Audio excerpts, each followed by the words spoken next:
Welcome back to more Trails. In the last episode, we did some stuff. We finished up the school side quests, and Joshua apparently ran off to the school building back here, so we're gonna chase after him. So yay! No need for a fancy intro or anything, just wanted to summarize everything, just like I've been doing, and let's get moving. So, Joshua! Where the heck are there you are?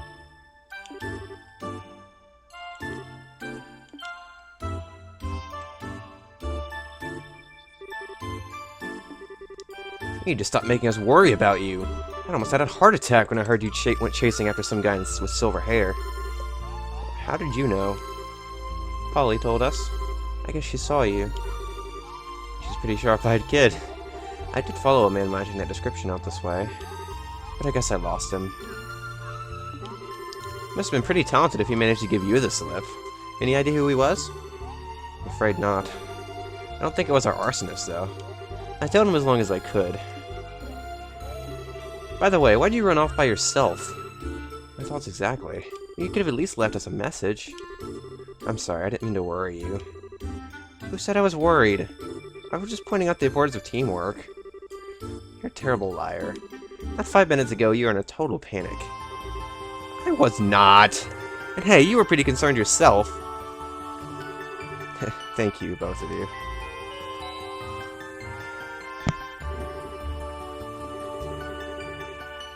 Ooh, looks like the play's going down right now. This ought to be interesting. Suppose all we can do is let Karna know and warn her to keep an eye out. Sounds like a good idea to me, I guess. On with the play. It's a great play, by the way.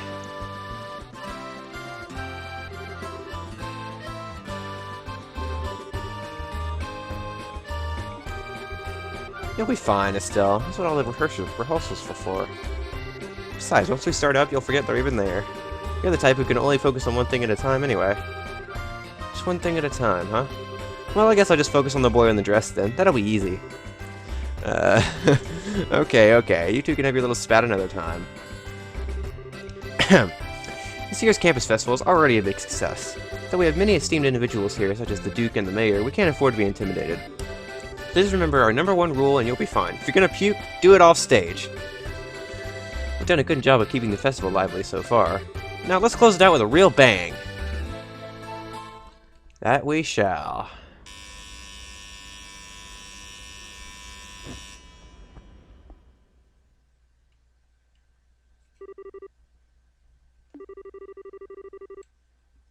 Madrigal of the White Magnolia. Enjoy the show.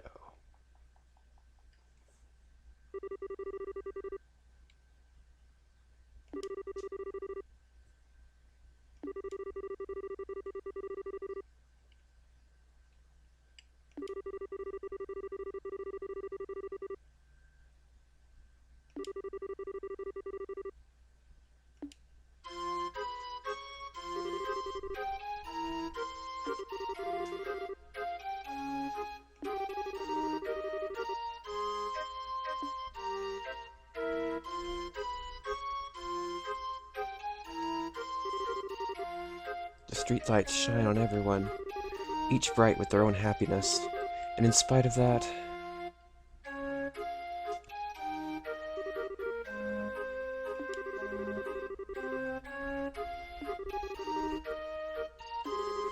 It's alright.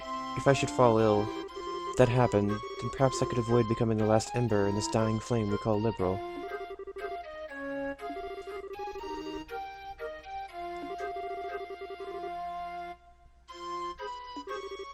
I will not marry. Despite my father's wishes, I shall not consent to it.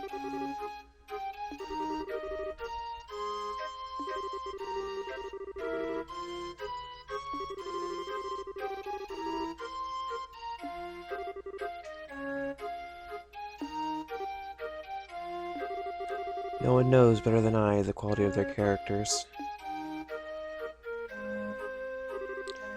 Oscar, Julius, how am I to choose between you?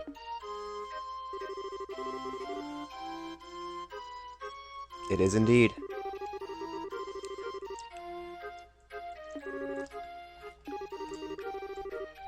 Two maids. Oh, man. Of course she would say that. Do you remember, Oscar? How we spent our boyhood days in this alley, running about and pretending our sticks were swords? I could never forget, Julius. In those days, it was all so simple, with you and with Cecilia alike. I treasure that time greatly. I recall how stunned I was. I could always conspire to play with her in secret, only to discover another had been doing the same. She was as lovely as the sight of the falling petals in spring. Indeed, fair Cecilia was like unto our very own sun. But her light would dim with each day that passed. The nobles and the commoners. The fury of that conflict could never have been avoided. The princess' grief is easily understandable. A cruel fate mocks us so, for it is our very existence that has brought her such sorrow. At least the kids seem to be enjoying it. The guy kind of looks good in the girl. Oh, man.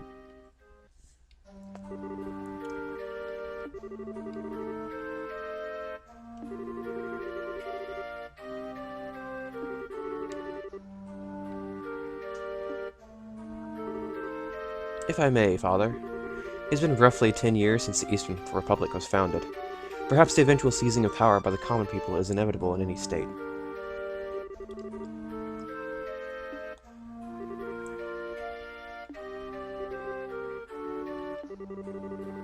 Those are questions, Father.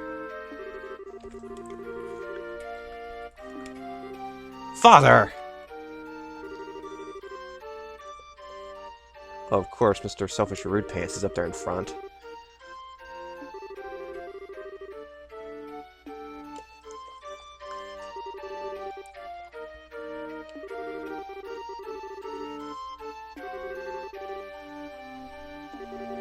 But, Chairman, I cannot consent to this. I could never use Cecilia for political gain.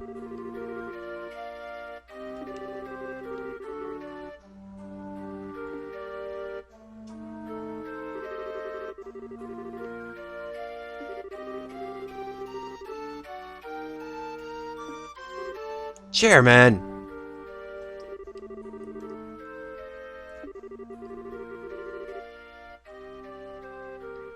Well, at least the mayor seems to be pleased. Glad everyone seems to be enjoying it. I do not wish bloodshed on anyone, revolution or not. I cannot simply allow Julius and Cecilia to die. As for myself, I know not what I should do.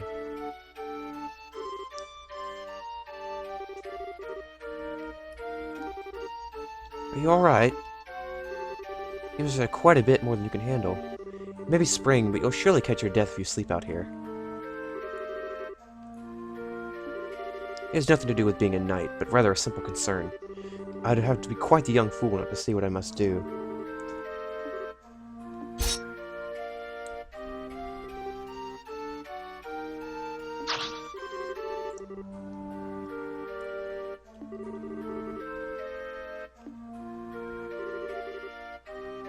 Curse you, assassin! Who sent you?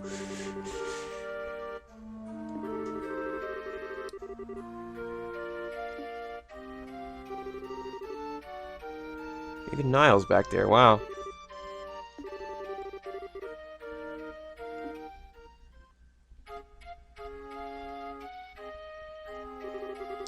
Long has it since you have entered my sight, fair princess. Yes, Julius, it truly has. I cannot help but notice that Oscar is not with you today. Back when my father yet breathed, the both of you were all spoken of by the maids of the court. As you well know, your highness, the kingdom is in the midst of a crisis most dire, and as such, he and I may never be as close as we once were. I confess, I came to you today to ask a favor. What favor would that be?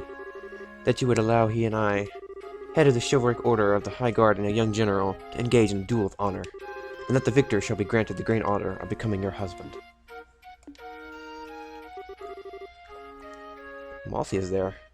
Huh. I guess she was there in the cafeteria, so it's not too surprising.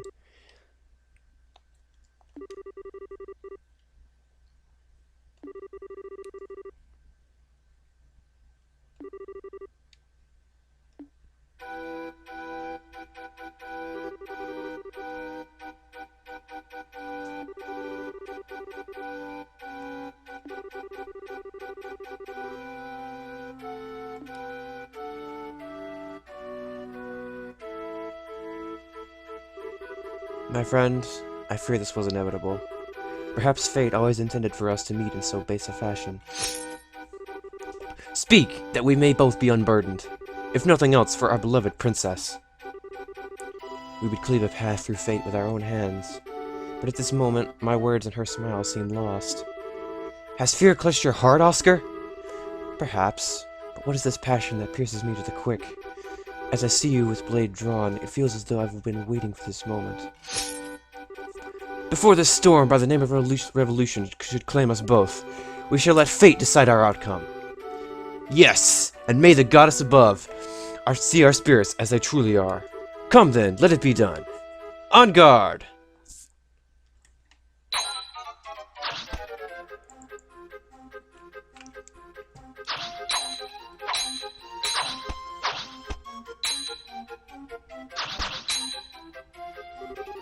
Impressive, Julius.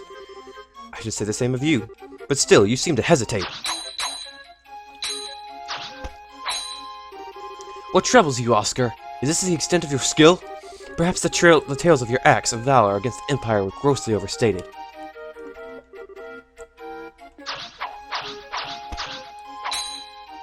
Nice wall jump. Well done, Julius. Magnificent swordsmanship. Ugh. Oscar, your arm! I've had worse. 'Tis but a scratch. Neither of our blades connected with flesh, not even a glancing blow. Your wound was struck prior.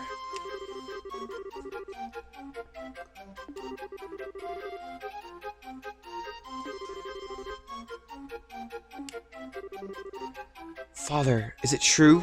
Did you... It's alright, Julius. My own inexperience has brought this about. Besides, I've received far worse in the field of battle. I will put everything I have behind my next strike. I intend to kill you. Very well. I will wager it all on my next strike as well. For the fair princess and the future of the very kingdom, he who lives, when all is said and done, will inherit the responsibility for all. And he who dies will watch over it all from the realm of the spirits.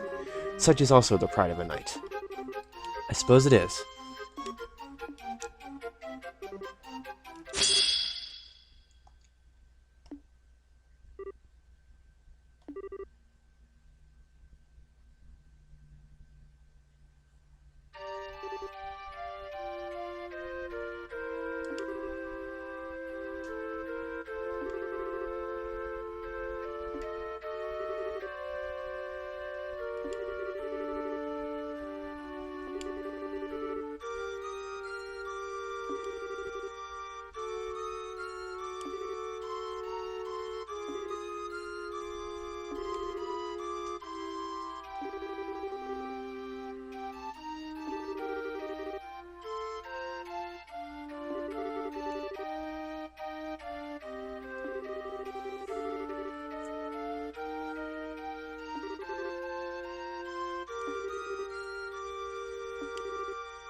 quite the grand finale, but no matter.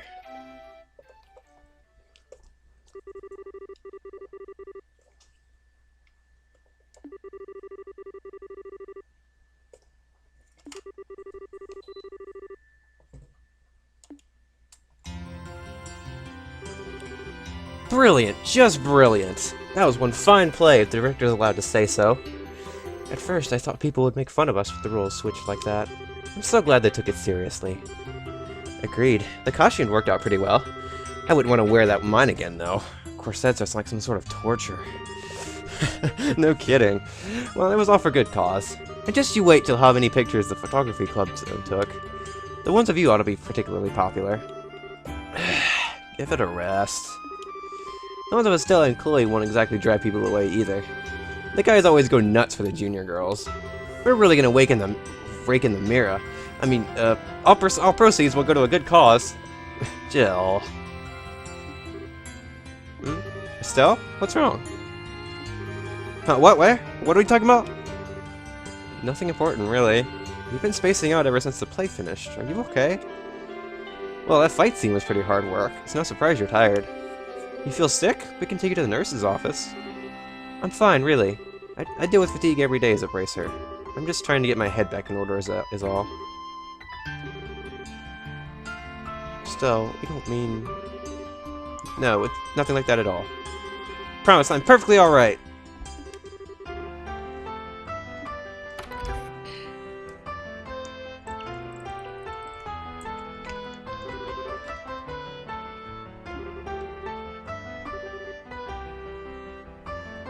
Glad the kids really enjoyed it. Harry.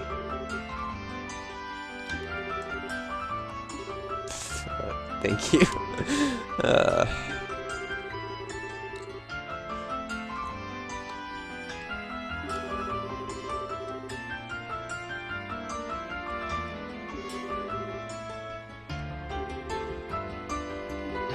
It was a little bit cliche if you think about it, but you know, cliche isn't always bad, especially since it was put on for kids. You know, kids movies always are cliche.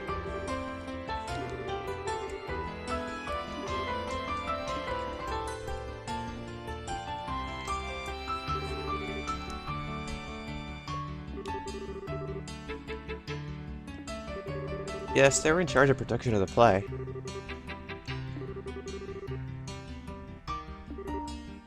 Patron.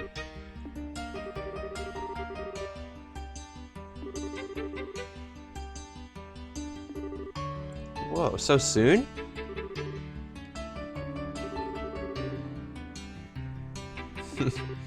Mary being the responsible one.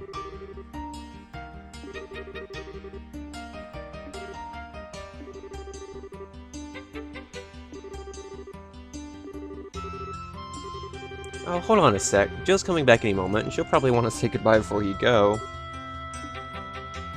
Oh, hello, Dean.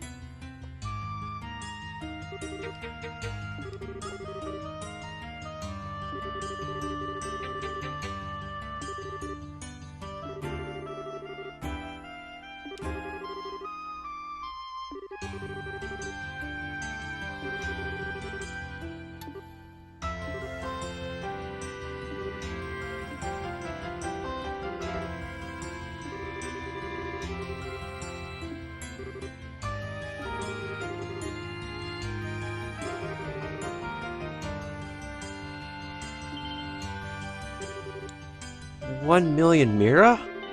That's impressive.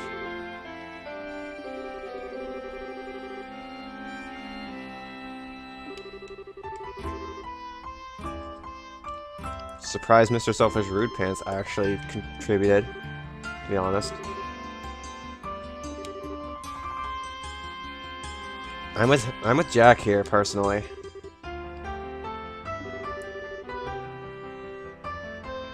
Well, at least you didn't try to coax them into donating for something you're lying to them, I guess. Please accept it, matron. I realize you're overwhelmed, but think about it. With that much Mira, the rebuilding can start, and you wouldn't need to go to Gransel. You wouldn't have to give up your herb garden.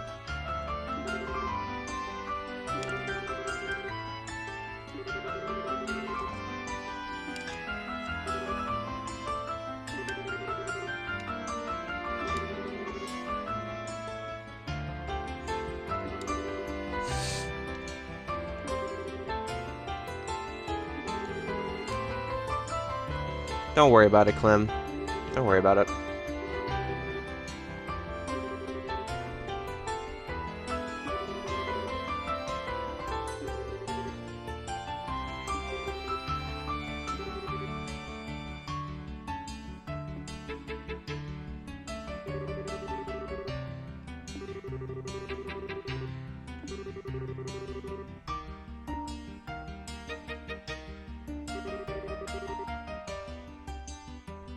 Appreciate the thought, at least. But I think we need to get going. Yeah, sorry, but we can't. So we're still apprentices, we can't go too long without checking in at the guild. We'd like to give our report before the day's out if we can, so you'll have to excuse us. Poor Jack. What? God, would you please give the tasteless jokes a rest? Still, don't listen to him. A joke.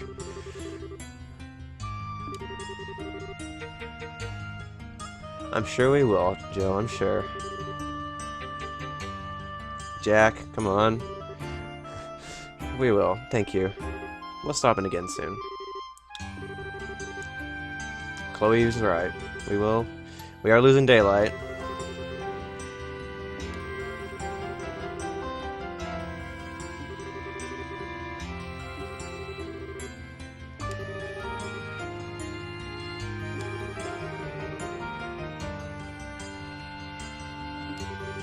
Oh, don't worry about that.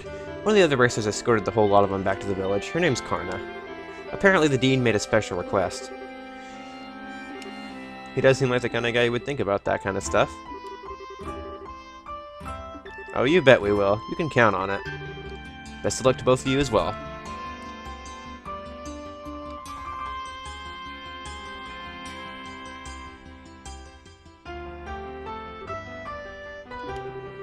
We only had a few days at the academy, but it was great fun.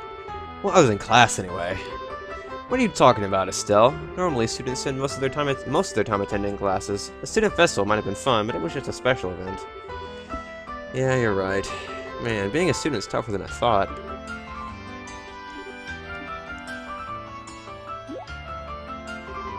What's wrong? Can't sense Seek nearby. I wonder where he went. Maybe he's just looking for dinner? Yes, that might be it. I'm sorry, I'm just being silly. Please, allow me to come with you as far as the coastal road. Sure, it'll be fun. Alright. Well, that was just like 30 minutes full of cutscenes right there, wasn't it? I didn't want to talk too much after, like, halfway through the play, 'cause, you know, all the stuff going on. And stupid party order got flipped around again. I mean, I don't want to talk during the, you know, the scenes like that and kind of ruin the mood and stuff like that. So pretty much this is gonna be like the episode where I talk the least, but for good reason, I suppose. Switch these two around, and let's see. Let's get back towards Rouen, and we might go ahead and end off the episode here, because since that was a pretty significant event. So I mean, it's a few minutes early, but shouldn't be too big a problem. So next time on Trails in the Sky, first chapter, we will go back to Rouen. We'll actually go through this transition here and see if there's any story stuff on the other side, and if not, we'll just figure out where to go. So, see you guys next time. Thank you so much for watching this, even though I barely talked because there was a huge amount of cutscenes. But anyway, thank you so very much, and have a great day. Bye-bye.